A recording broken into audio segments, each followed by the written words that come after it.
Here is how I doubled the rate of return of my clients' investments over the last 3 months compared to the ASX 200. So here's an example of a smaller client's account and exactly how I doubled their rate of return relative to the ASX 200. So basically, as of March 11th, their balance was 6,100. Now it's closing in up over here, just a bit above $30,000.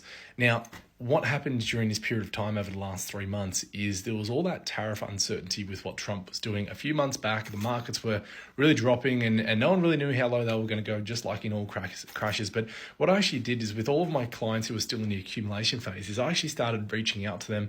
And if they had cash sitting on the sidelines, which a lot of my clients actually did, I started informing them to start steadily putting some money into their account. And that's exactly what this client started to do.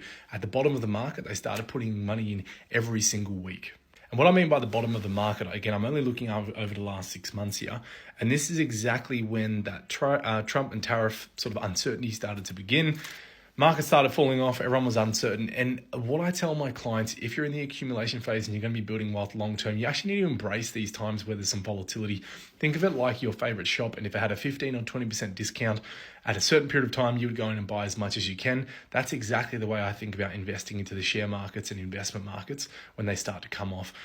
As I was doing with this client, so over around this period of time, the 7th of April is when the markets actually sort of bottomed out, and you can see there they steadily grew over that period of time. Now, there's no way of saying that was when the markets were actually going to bottom out, and there's no way of saying the markets don't drop back again. I just want to make that clear. But over this small little period of time, of which there was a little bit of a correction, trying to pick the exact best point in time to invest is virtually impossible. So what I was informing my clients to do is just steadily invest all along the way.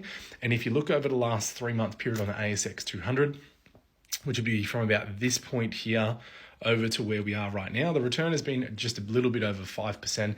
But for my clients that were investing in the way that I was telling them over this same period of time, because we were investing as the market was falling, and now we've made all those gains as the markets have recovered, I've actually been able to double the rate of their return compared to the ASX 200. So the moral of the story here is embrace it when markets are volatile and there is uncertainty. That can be some of the best times to invest.